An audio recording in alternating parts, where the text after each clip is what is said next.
वाल्मिक कराडवर मकोका लावल्यानंतर वाल्मिकचे समर्थक आता आक्रमक झालेत। काल दिवसभर आंदोलन केल्यानंतर वाल्मिकच्या समर्थकांनी आज परळी बंदची हाक दिली होती। या परळी बंदवर जोरदार टीका होऊ लागली आहे। आरोपीच्या समर्थनार्थ अशी आंदोलनं होऊ लागल्यानं आश्चर्य व्यक्त केले अनेकांनी। पाहुयात या संदर्भातला हा स्पेशल रिपोर्ट।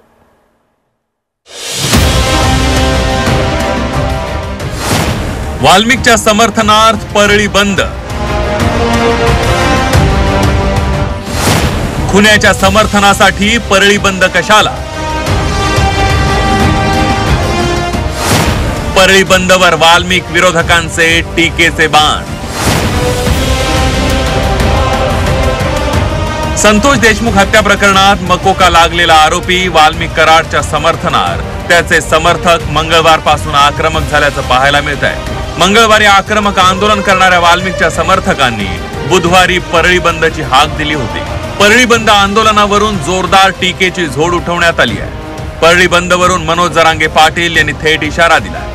परळीच्या एका कोपऱ्यातील आंदोलनामुळे जर कारवाईत हायगय झाली तर याच्यापेक्षा 10 पट मोठं आंदोलन बीडमध्ये उभारलं जाईल, असा थेट इशारा मनोज जरांगे पाटलांनी दिलाय। यांना आता सुट्टी देता कामा नसता तुम्ही असं करायचं। मोका लावला, 302 लावली आणि तपास केला, चार्जशीट मध्ये म्हणायचं सापडच नाही, नेमकं झालं। ते नाटकं नाही शिकवायचे बरं। परळीतल्या एका कोपऱ्यातल्या आंदोलनामुळे ते जर नाटकं शिकवतात तर त्यांच्यापेक्षा 10 पट आंदोलन बीडमध्ये उभा करू आम्ही। हो, आम्ही सुद्धा सळो की पळो करू शकतो। तुरुंगात जाणाऱ्यांसाठी आंदोलन करणं हा नवा पायंडा पडत असल्याचा आरोप भाजप आमदार सुरेश धस यांनी केलाय। आकाचे लोक मुंबई सुद्धा बंद करू शकतात असा टोला त्यांनी लगावलाय। अटक झाल्याच्या नंतर काही एलिमेंट्स त्या ठिकाणी वेगळे तिकडे काम करत असतील तर तो त्यांचा मतदारसंघ आहे, पण शांत करण्यासाठी गेले असते। नवीन पायंडा पडेल। इसके बाद जो भी जेल में जाएगा उसके लिए हम तुम्हारे साथ है म्हणून आता शहर बंद करून टाक। एखाद्या वेळेस मुंबई भी बंद करू नये। आकाचे लोक जर आले तर परळी म्हणजे बीड मुंबई सुद्धा बंद करू शकतात। संतोष देशमुखांना न्याय मिळवून देण्याऐवजी अशी आंदोलनं केली जात आहेत हे दुर्दैवी असल्याचं म्हणत शिवसेना ठाकरे गटाचे खासदार अरविंद सावंत यांनी जोरदार निशाणा साधलाय। तुम्ही सर्वांना आता की काय आहे, कालपर्यंत आवाज नव्हता कोणाचा की बाबा हे आरोप करतायत थांबवा, असं कोण बोललं का त्या परळीमध्ये? हे गैरवरी अचानक कसं काय?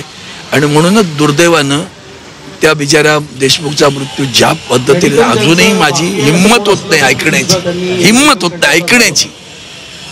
त्याच्या मृत्यूबद्दल हळहळ न व्यक्त करता त्याच्या विरुद्ध वेगळ्या पद्धतीनं राजकारण केलं जातं।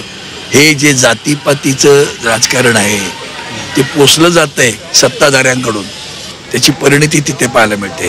म्हणजे कायदा सुव्यवस्था गेला रसातळाला, न्याय व्यवस्था गेली रसातळाला, राजकारण वरती महाराष्ट्राचे तुकडे आपण कसे पाडतोय त्याचं ते उत्तम उदाहरण आहे। वाल्मिक कराडवरील सर्व गुन्हे गंभीर स्वरूपाचे आहेत। संतोष देशमुख हत्या प्रकरणात तर त्याला मकोका लावण्यात आलाय। अशा गुन्हेगारासाठी परळीमध्ये सुरू असलेलं आंदोलन विचार करायला लावणार आहे। आपण कुणाचं समर्थन करतोय याचा विचार या आंदोलकांनीही करणं गरजेचं आहे। परळीहून वैभव बालकुंदेसह ब्युरो रिपोर्ट, झी 24 तास, मुंबई।